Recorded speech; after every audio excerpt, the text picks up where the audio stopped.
just like any role is.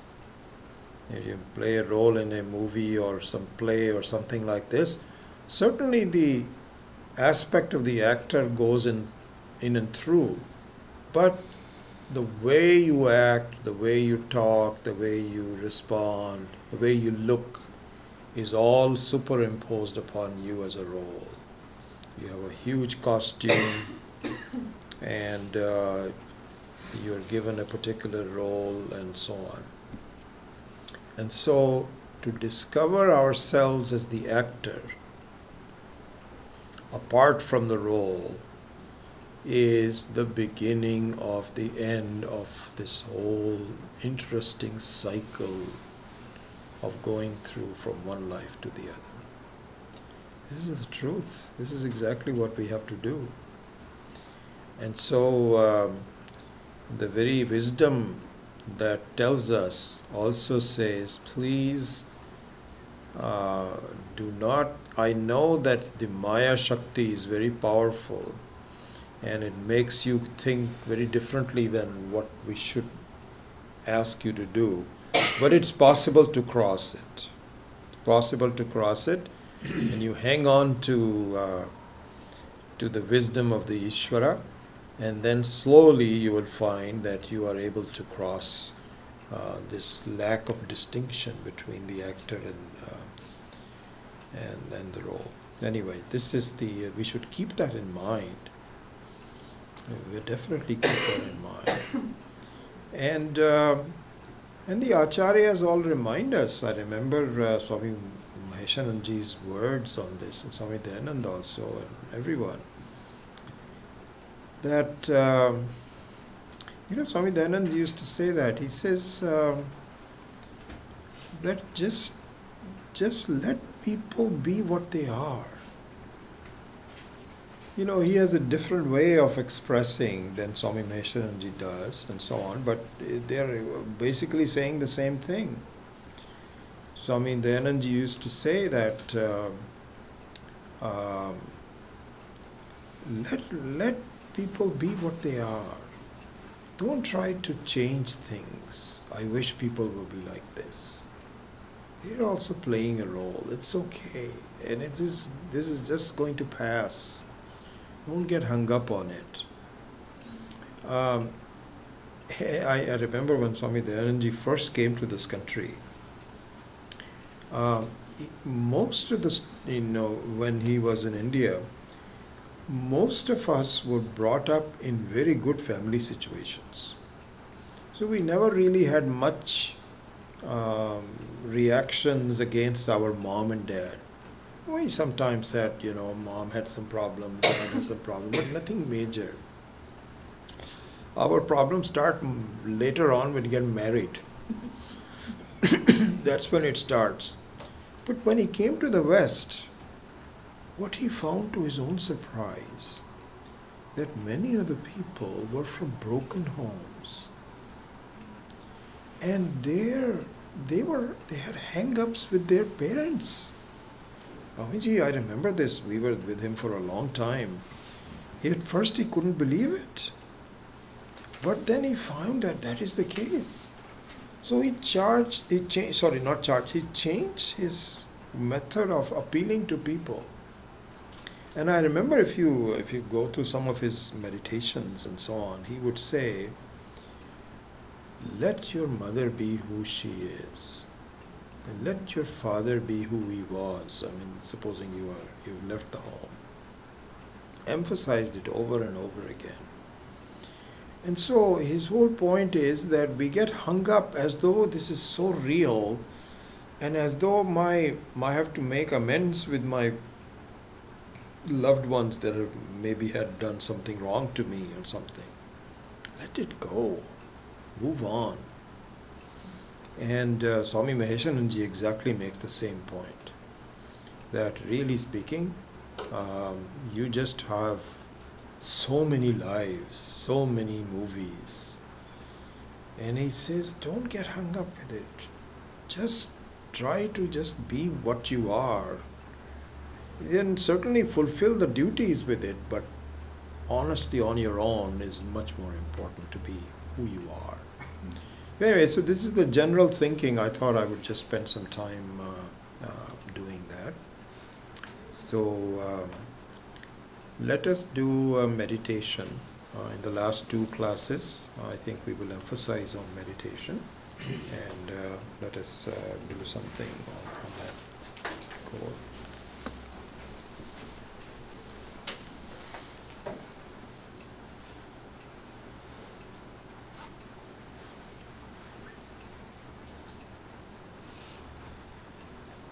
Om Namaste Astu Bhagavan Vishveshwaraya Mahadevaya Triambakaya Tripurantakaya Trikalagnikalaya Kalagnirudraya Neelakanthaya Mrityunjayaya Sarveshwaraya Sadashivaya Shriman Mahadevaya Namaha.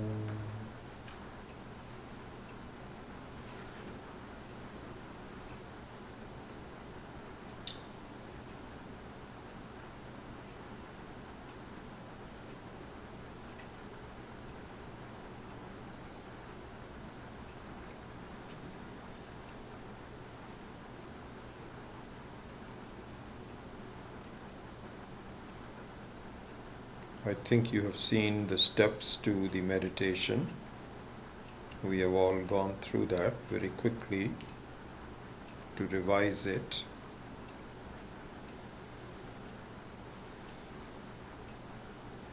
is beginning with the sankalpa to the mind, and sankalpa in general to yourself,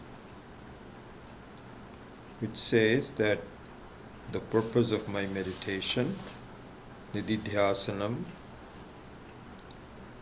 is to think about the actor, not the role.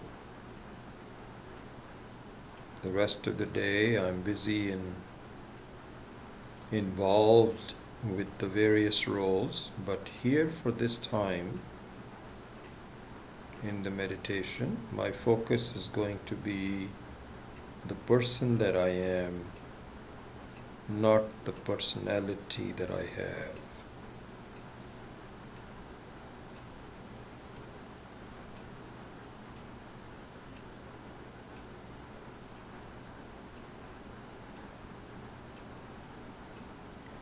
Here, Swami Paramarthananda's very good suggestion as part of the sankalpa is to remember that what I am is far more valuable than what I have.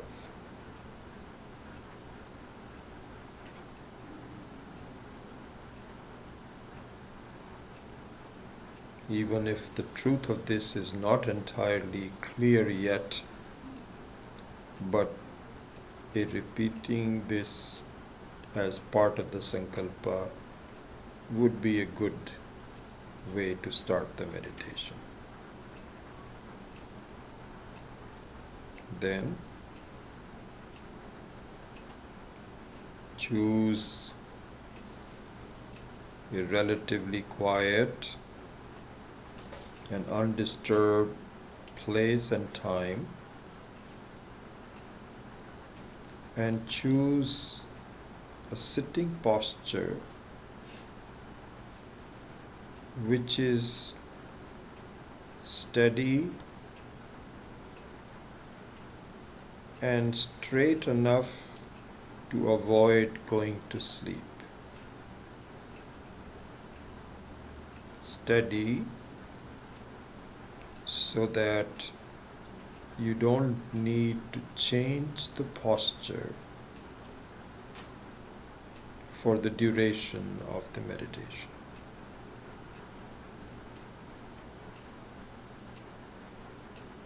Then, at least 3 simple steps. One is to focus on a given sense organ that you have. And one that works best is the sense of touch.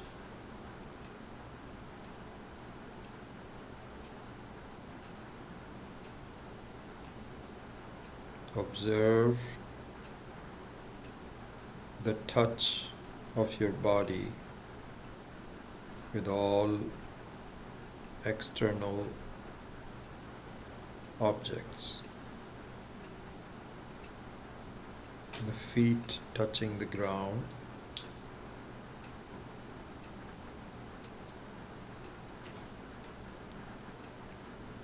your legs touching the top of the chair,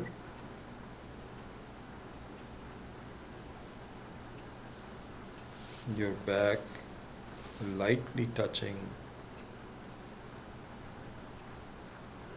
the chair,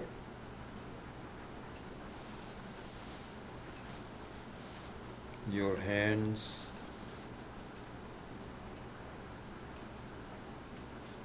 lightly touching your lap and touching each other, the fingers touching each other.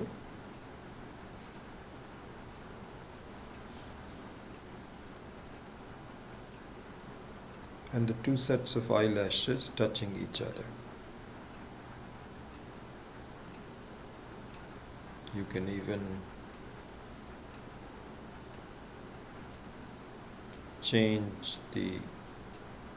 open the eyes just a little bit to disengage the eyelashes from each other and gently bringing them back.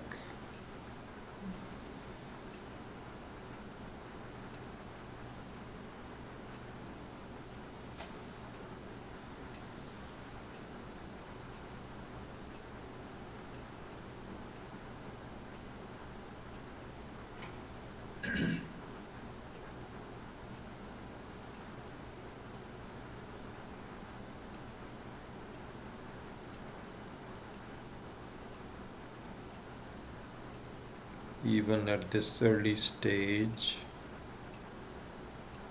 of getting prepared for meditation, you will see that your mind is already more focused.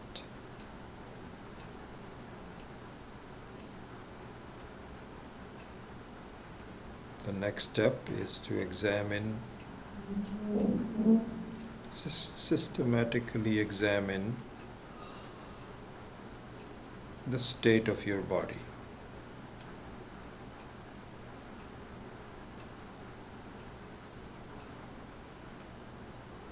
Just start from one side to the other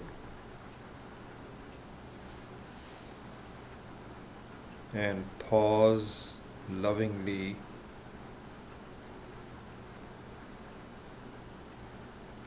at those portions of the body where some tension lingers.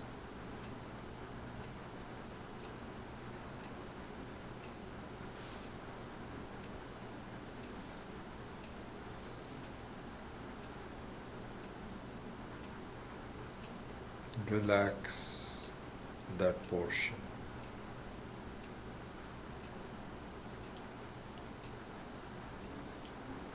And then move on to the next part of the body.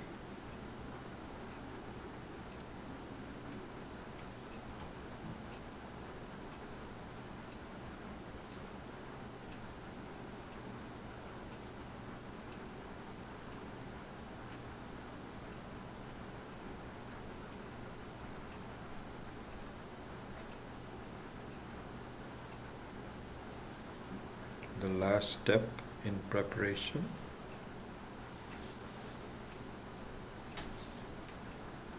is to observe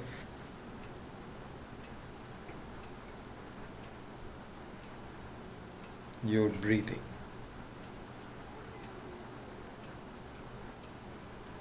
The incoming and the outgoing breath.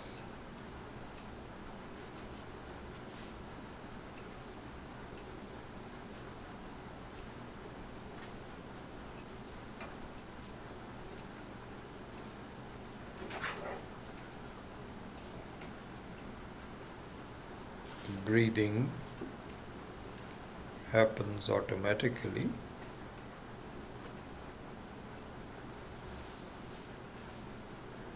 but perhaps you can guide it.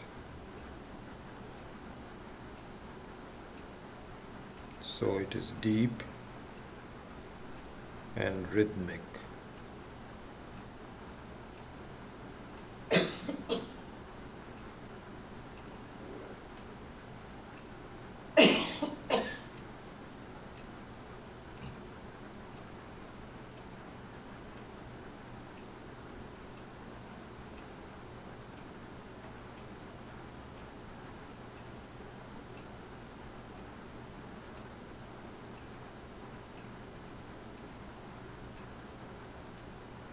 At this point,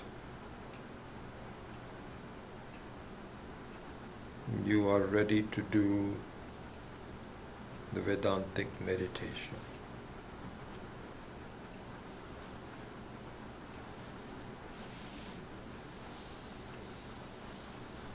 The Vedantic meditation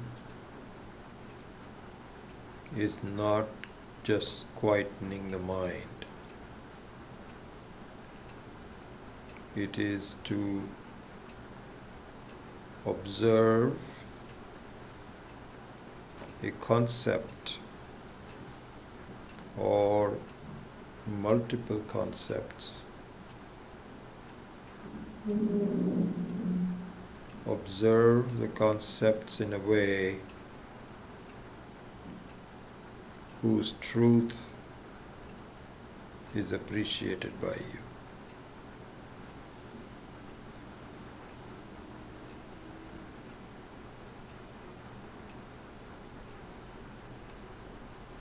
In today's meditation,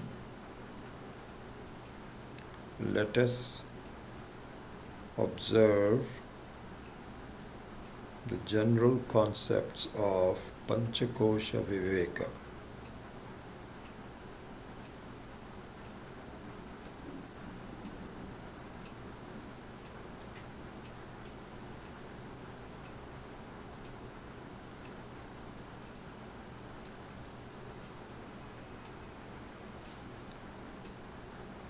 The word kosha, as we have studied,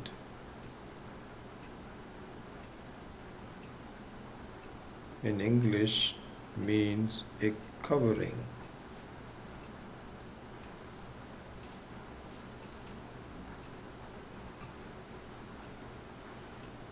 Anything that covers something else and prevents you from seeing that something else is called a kosha.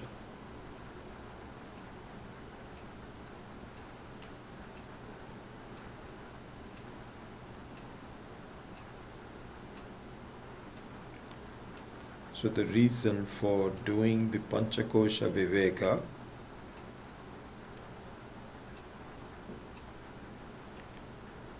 is to examine why I don't see myself as I am.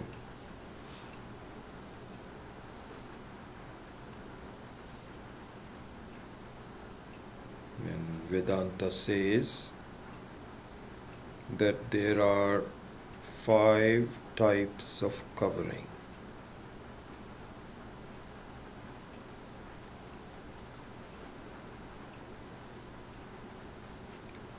So, the first one is Annamaya Kosha, which means the outside body, the body.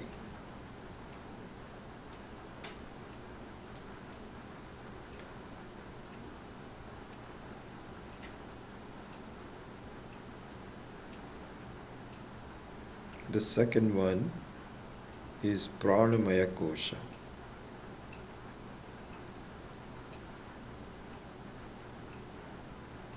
The covering of the physiology of the body, the covering by the physiology of the body.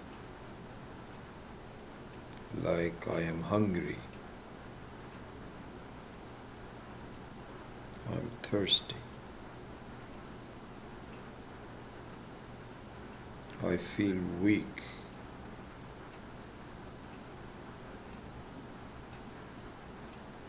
so the weakness and hungers, etc., is a function of the body.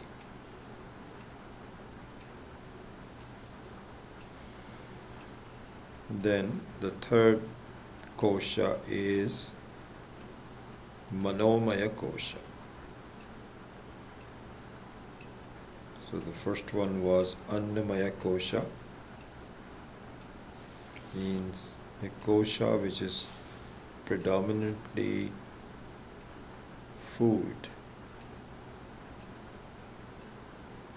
Second is Pranamaya kosha.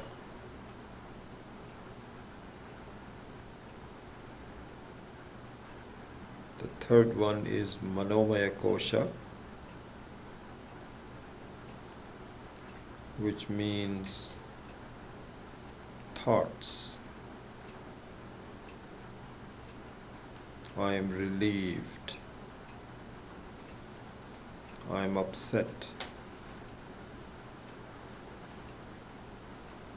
Has nothing to do with hunger, nothing to do with the body, but it's a thought based on my observation. The fourth one is Vijnanamaya kosha.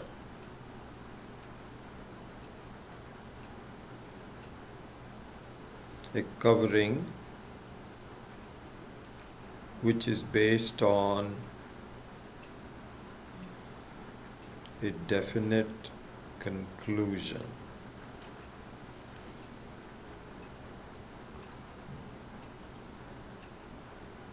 Here, the most important way of looking at Vijnanamaya kosha is I am a human being.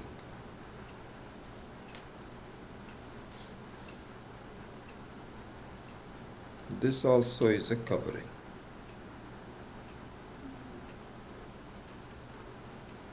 And the fifth one is Anandamaya kosha. I feel happy. I am satisfied. These are examples of Anandamaya kosha.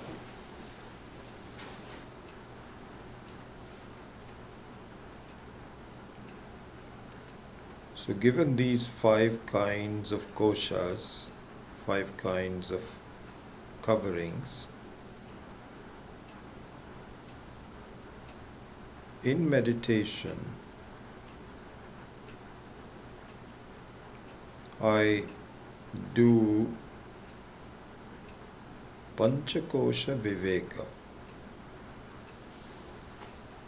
I do a discriminative analysis of the 5 types of koshas.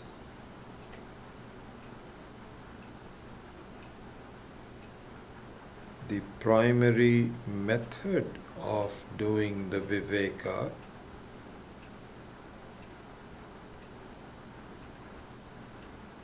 is called Anvaya Vyatireka,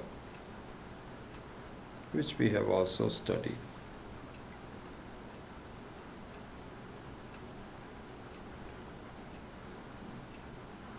Anvaya, in simple terms, means commonality. Vyatireka means differences, the opposite nature.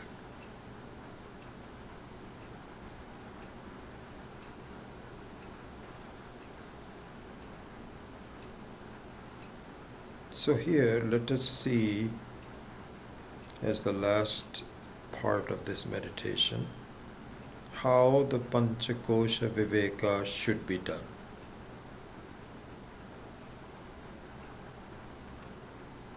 I should see that the objective of my meditation is to discover who I am in reality.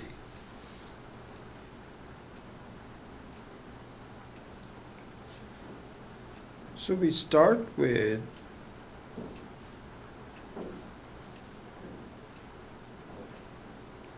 my state as a waker, my waking state.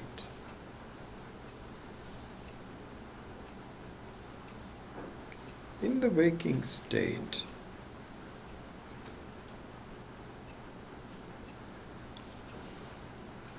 my body, my prana, my mind, and my definite conclusion that I am this human being are all there.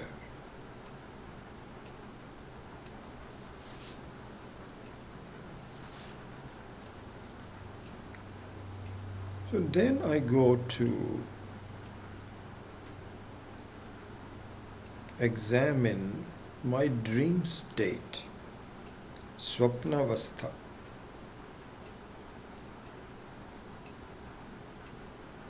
In the Swapnavastha,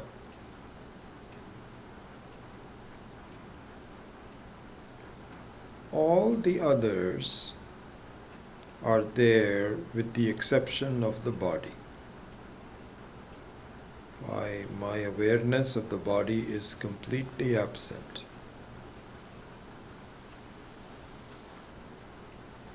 So,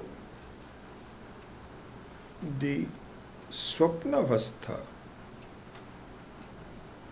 is an opportunity to discriminate between the body awareness and my awareness, meaning I can exist without the body. The objective of this Viveka is, if I can exist without something, that's not basic to me. That's not intrinsic to me. So the dream state establishes that the body is not an intrinsic part of me. I can be without it.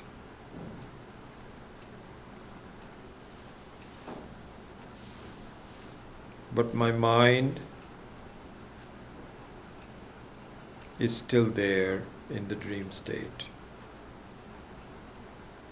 When I go to the dream state, from the dream state to the deep sleep state, another funny thing happens. I am a sleeper, but my mind is also absent.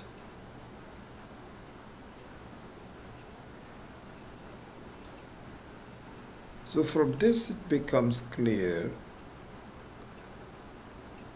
that the mind is also not an intrinsic part of me. Why not? Because I can exist without the mind, just as I existed before without the body. Now, what is left is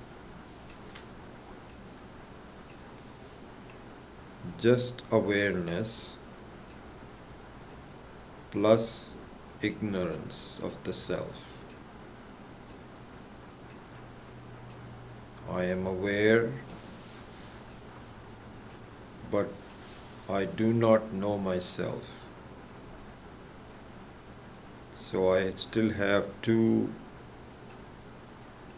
factors that I need to separate.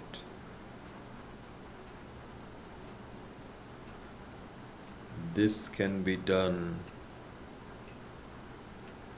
through a knowledge samadhi,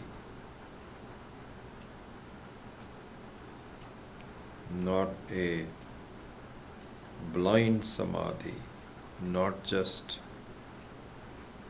keeping my mind quiet, which is called a blind samadhi, but an awareful, intelligent samadhi. And if I am successful in doing that, nirvikalpaka samadhi, then even the ignorance of myself is eliminated from me. Only the awareness remains. I am.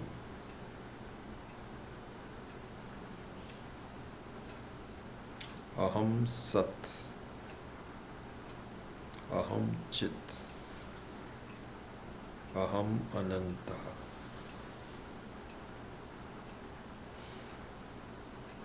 You cannot go beyond that. That is your truth. That is your nature. That is your intrinsic nature. All other factors may or may not be there.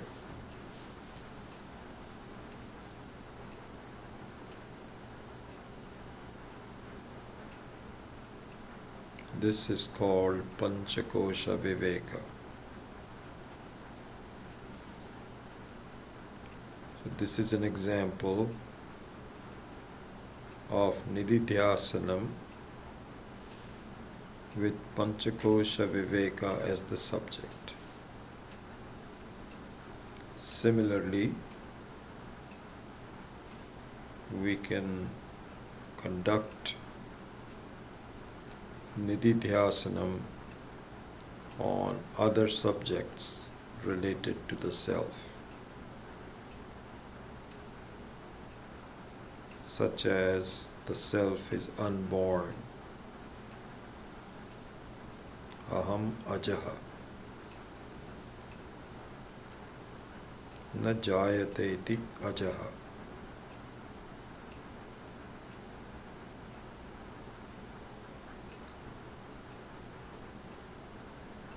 This is how the Vedantic meditation, Nididhyasanam, should be done.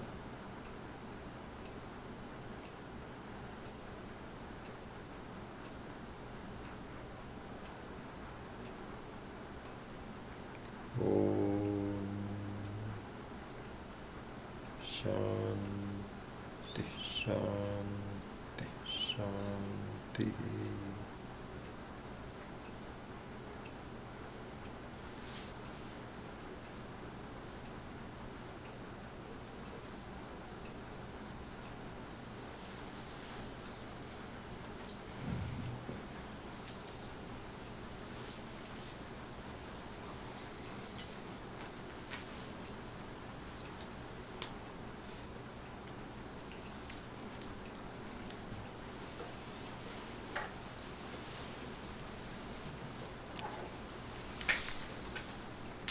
So this meditation on Panchakosha Viveka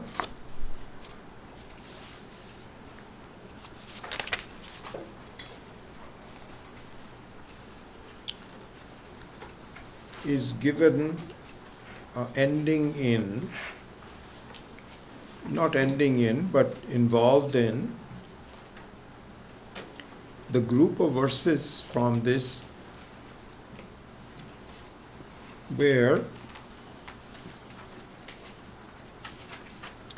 34, 35, 36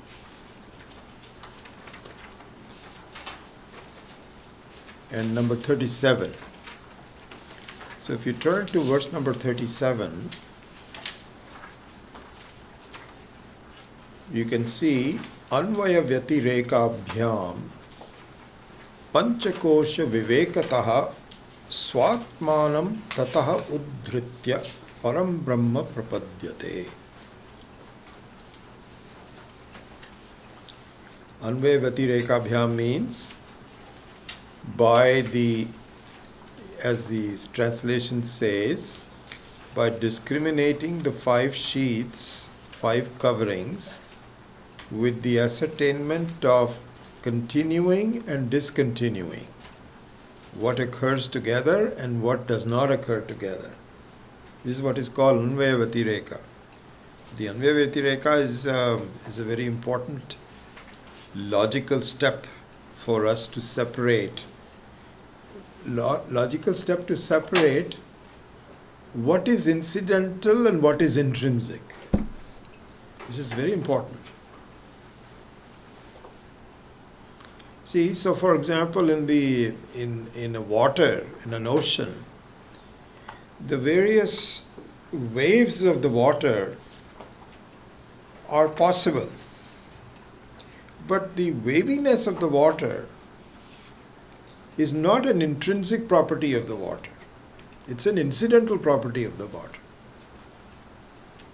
Why? Because you can have simple, quiet, ripple-less water with no waves at all. It's possible. But for waves to be there, you need the water. So if waviness and water are two different things, which they are in a way, then what is intrinsic and what is incidental can be done through Anvaya Vyatireka. The same method is done here, as we saw in the meditation. So that was given in number 37. Anvaya Vyatireka Bhyam Panchakosha Vivekataha. By doing this Viveka, Swatmanam Tata Uddhritya, means you need to sort of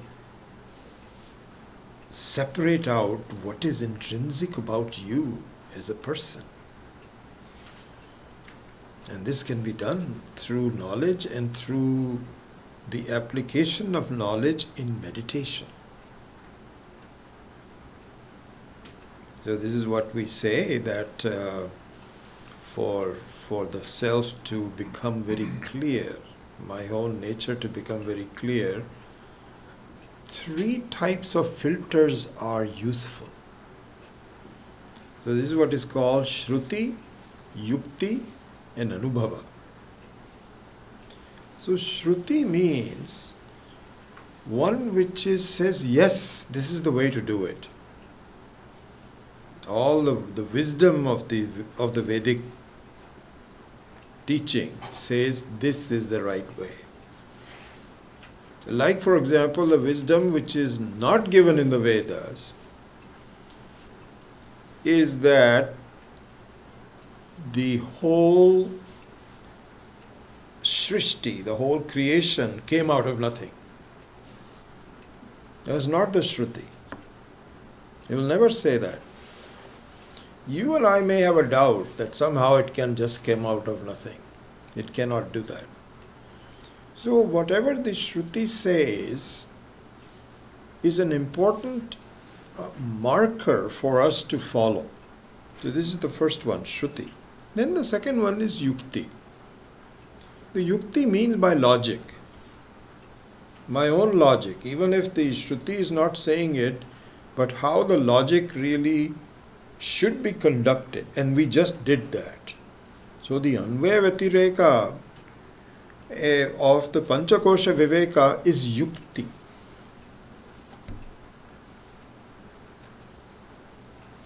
Then the third one is Anubhava.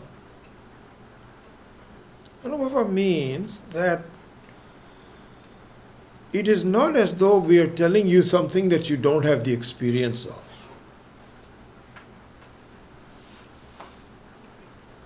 In fact, this will be something that we will study in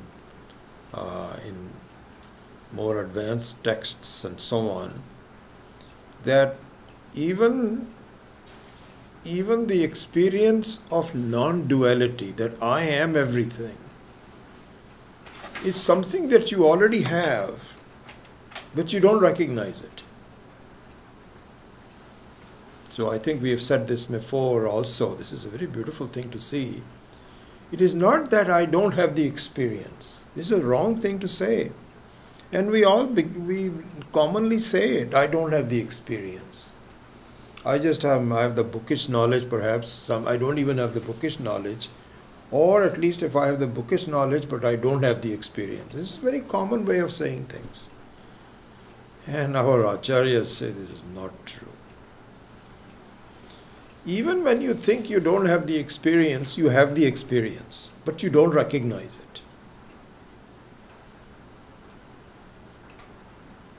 So the common example is that even when you think you are the room space, you are still space. But you are covering your infinite nature of yourself, which is space. You're covering it by some kind of an artificial wall. And the wall is not really dividing you at all. But you think it is dividing you. So here also, the anubhava, the third filter here is anubhava. Anubhava means your own personal experience. And in this particular case of discriminating between the Panchakosha Viveka, the anubhava is there as we just went through the meditation. Yes, in the dream state you see that the body consciousness is not there. So it is not necessary that you have the body for you to be there.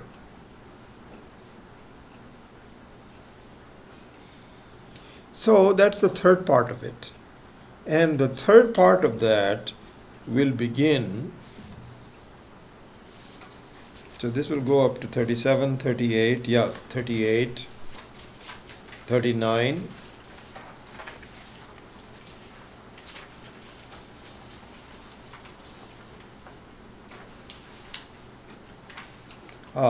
So it'll go up to 42. It'll go up to 42. Then in 43, we switch over to, so right now, what are we doing in 34 to 42? Yukti. We're doing Anvaya Vyatireka. Then in 43 onward, the Shruti takes over. So this is what it says, that para aparatmanoho evam yuktya sambhavita ekata tattvamasyadi vakyaihi sa bhagatyagena lakshyate. So now we switch over to a different method of looking at the self. Remember those three: Yukti, Shruti, and Anubhava.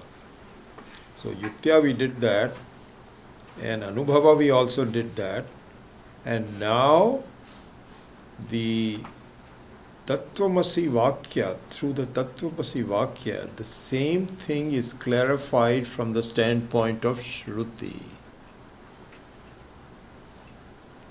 So I think what we will do is, we will focus on that part of it with both a meditation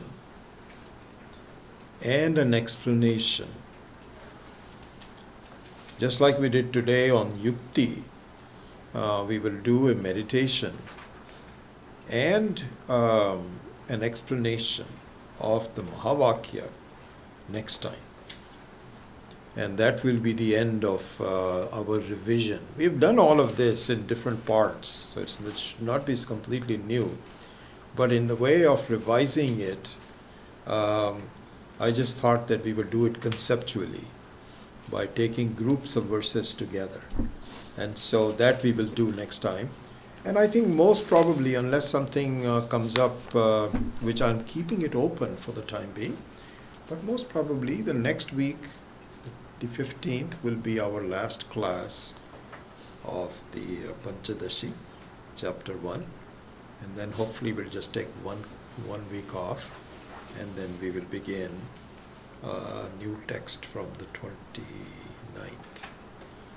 So with that, let's say a prayer, and then I will be open for any questions that you have, and we can discuss it to the end of the class. Om Asato Ma Satgamaya Tamaso Ma Jyotirgamaya Mrityor Ma Amritam Gamaya.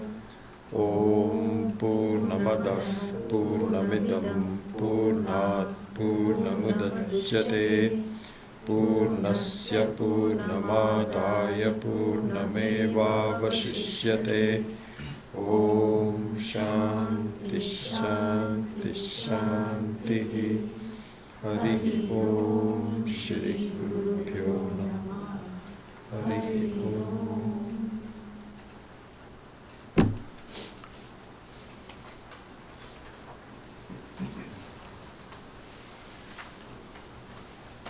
Yes, sir. In your email, you suggested that we need to talk to others what we have learned. Yes. Now, if you do in physics or chemistry, we can teach for example, Navier-Stokes equation. Yeah. We can say this is this. Uh-huh. When it comes to Vedanta subject, are there any tips you can give us how you structure our discussion, how Mm-hmm. it's, even I'm not clear to ask that question, but somehow how. So the thing is that the structure is given in here. See, there are different ways of starting. So there are different ways of starting. So the chapter 1 actually gives us a structure as one option of starting. And what it says is that let us see our experience of day-to-day thoughts. That's what it says in the very first verse, or third verse rather, because the first one is a prayer verse, right? First and two are prayer verse. Then in the third verse itself, the structure is already laid out to you, which is Shabda Sparshadayaha Vedyaha Vaichitriyat Jagare Prithak Tataha Vibhaktaha Tat Samvid Ekarupyatma Vidyate. So it says that please start with the fact, examine your daily thoughts. And what you will find is that there are two components to it. One is the object of your awareness, and the other is the awareness itself. And so keep your eye on these two elements. And if you do, then what you will find is that the objects of the awareness keeps on changing, but the awareness doesn't. And so you can ask people that, you see that you are aware. Don't you see that you are aware of a wall? Now you're aware of a table. Now you're aware of people. But you're aware. Always aware. There is never a case when you're not aware. The only thing you can say is that I was not aware before I was born. That's a conjecture on your part. So you cannot prove that. That's a conjecture that we will deal with later on. But during your life, don't you see that there is always awareness, awareness, awareness? Now you had neglected that, saying, oh, that's not important. Well, it turns out it's very important. So then you start a structure by analyzing the nature of awareness. Then it goes further and says that maybe tomorrow's awareness will be different. No. It's the same awareness. Others' awareness is the same. Then night awareness is the same. Your dreaming awareness. So the awareness doesn't change. Same thing is so that you start can be in Drikdrishya Viveka, in different ways of doing that.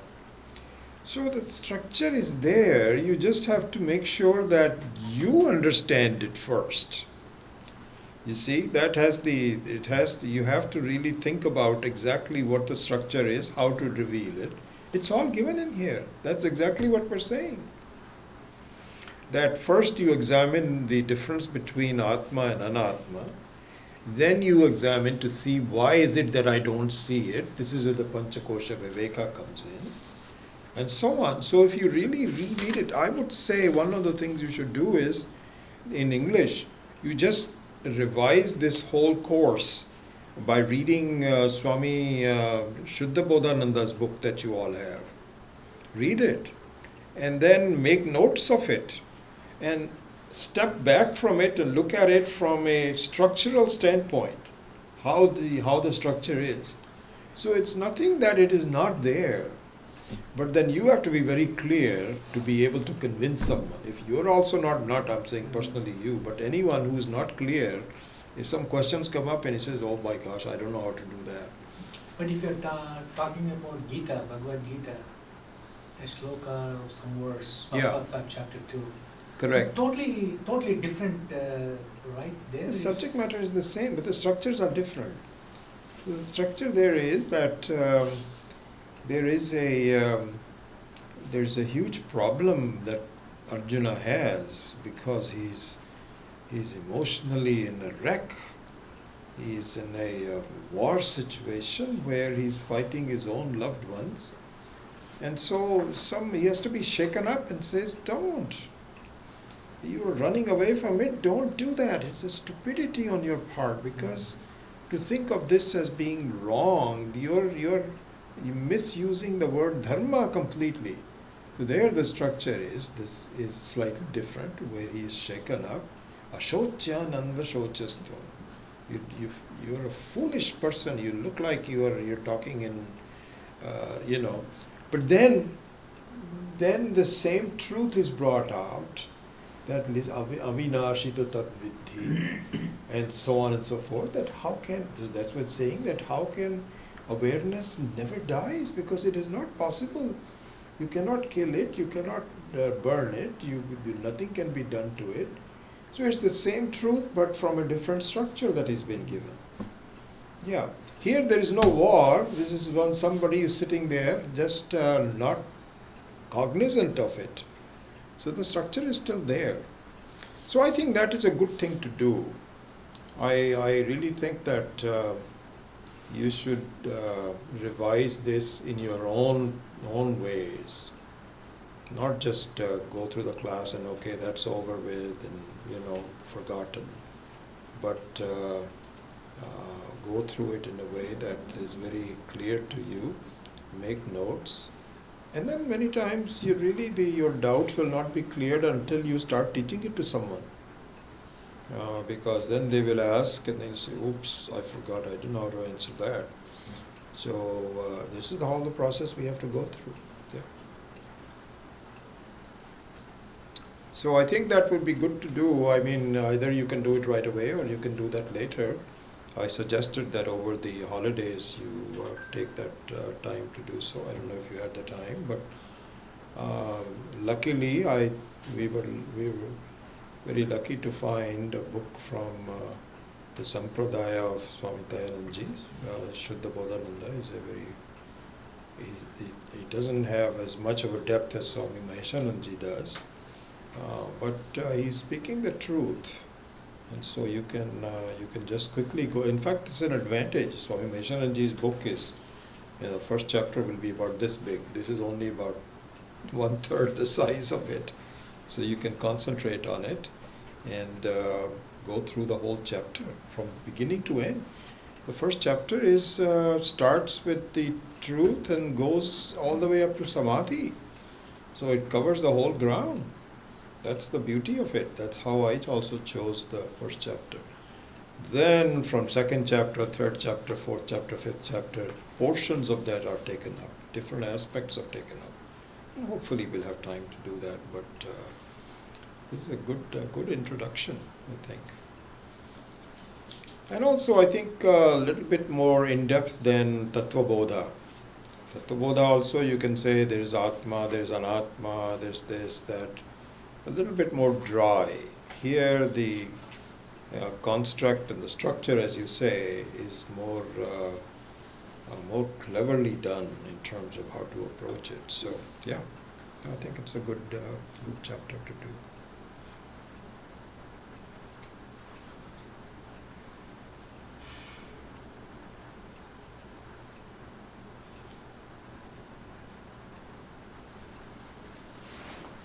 Yeah, if we have time, then sometime in the future, I'm finding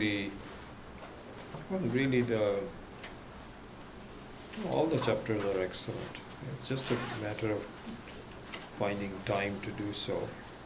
And then I think what you will find is that once you get good introduction to it, then you can study it on your own. You don't need for me to teach you. You can now, for example, my acharyas are not there anymore. Swami Dayanandji is not there.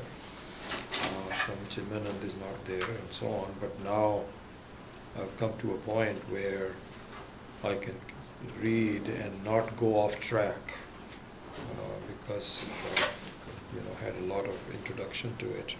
So I'm on my own and enjoying it. I have a wealth of books that I can study. And I hope you can all come to that point. Many of you may already be at that point, I don't know. So with that, we'll close off today's. Anybody else has a question? So I think that what my challenge for getting the Dakshinamurti Sotram done is to find. This is one of the reasons I want to see who else is coming, who doesn't have the book, because many of you already have the books. Yeah, that's right. So, but do you want to contact the publisher? Well, this is what I need to. I need to sort of sit down because I think that the way I'm thinking of doing it, as I mentioned in my email, is not go through Manasa Ullasa verse by verse, but just go through concept by concept. So the text is not strictly necessary, but people should still have it if they want to study in more depth. So the need for a text is less in this way of conducting the next one than we used to do. And that's one of the reasons why I suspended it, because it took us like a year just to do verse number 1. Yes. And I said, this is taking too long. Can I make a comment? Yeah, sure. We have 10 verses, right? Yes. So, if you could give us the overall, the bird's eye view of all the 10 verses, like Okay. chapter 2a. This is what it is, this is the theme here, theme here, theme here, theme here. Mm-hmm. So we know the width of that. Mm-hmm. Then we can go to the, it's just like going to a home, meeting everybody, hello, hello. Then independently talk to that person, Mm-hmm. So that might. What do you Yeah, think? that's a good idea. I'll try to do that. I mean, I was going to give you an introduction, but I think that what you're suggesting, which is a good thought, is to actually look at all the 10 verses Yes. and take a look at that. So you have a bird's eye view of Yeah, we what know is coming. what we're getting later, what Correct. in the menu, what the sambar coming or Yeah. coming and all that, You're already thinking of India. I hope- That means you haven't had your dinner yet. But that's a good idea.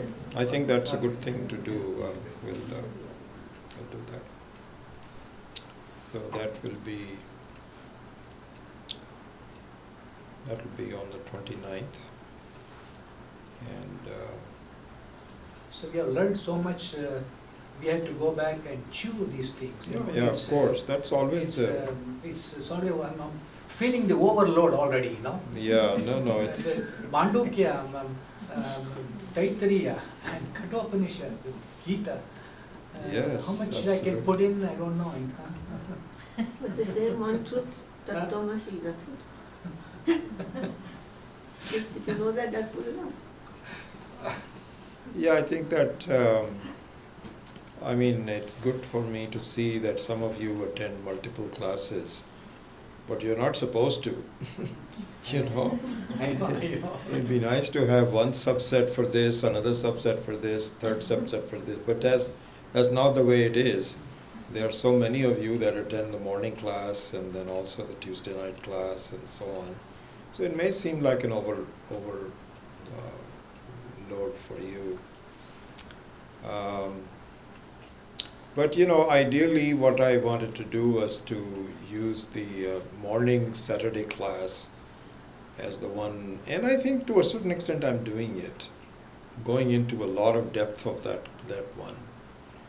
Bhagavad Gita is the more basic of the three, and this one is topic by topic, and we will continue to do that. So I don't know. We'll have to see how it flows in the future. Viveka Chudamani, that also is Prakarana Grantha. Well, Viveka Chudamani is another giant text, and see, this is the thing. Even in the ashram, when we were there, we never took a Viveka Chudamani. That has to be done later on by yourself because it's huge. You cannot do Brihadaranyaka, you cannot do Chandogya. That's big. Huge. Huge. And Fast. so that was wonderful that we did it on our own later on. Viveka Chudamani, I haven't read it, and I think I have, page, one to the other. But Bhagavad Gita also, it takes several readings before you get the gist of it. And but otherwise you should just do 1 or 2 chapters each at a particular time. So Viveka Chudamani is, I didn't find the Viveka Chudamani to be that unique that was not covered in other places. That was my own reading. There are portions of it that are excellent, you can bring it out, but not strictly necessary in that sense. Yeah. Vivekji, have you gone through Brahma Sutra and what is your... Well, And that's funny the you should ultimate say that. Brahma Sutra is to be studied by people that are already pretty clear about things. It's a much more. And now, when Swamini comes, she is going to give you the Sambandha Bhashya by Shankara, and many of you may attend her. And let's see how you take it. I've discussed it with Swami Viditatmananda ji, and he feels that we as a group are not ready for it yet. It should take, it's a very terse, it's a commentary on your understanding already. And I do it on my own. So that's my first book that I read in the morning. And so I take a couple of pages out of it. And there are 6 books to it. And I'm on the 3rd book. Been doing it for the last 10, 12 years. But it requires a lot of work ahead of time. So it could be done, particularly people that have Sanskritam. If you don't have Sanskrit as the basic, then it is very difficult to understand. So out of you, I'll have to take a subset of people that really know Sanskrit. Because if I were to teach it, I'll be using a lot of Sanskrit in my teaching. And it will be lost if you don't have that. So Brahma Sutra is much more advanced than any one of them and should be done at a very late stage. So in that sense, Mandukya is the last one in terms of Upanishads. And we have decided to take Karika with it, which will take us another couple of years to do. But the Mandukya will probably be the closest one in terms of Brahma Sutra. So we've already taken that.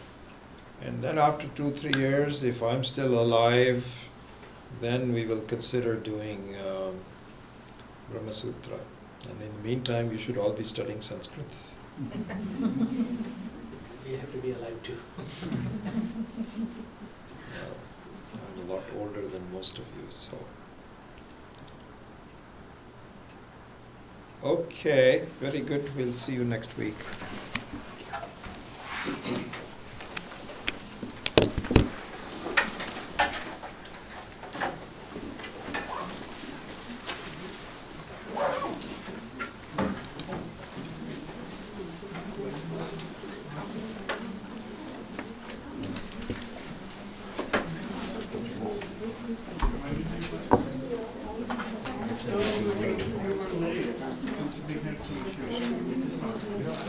Hi.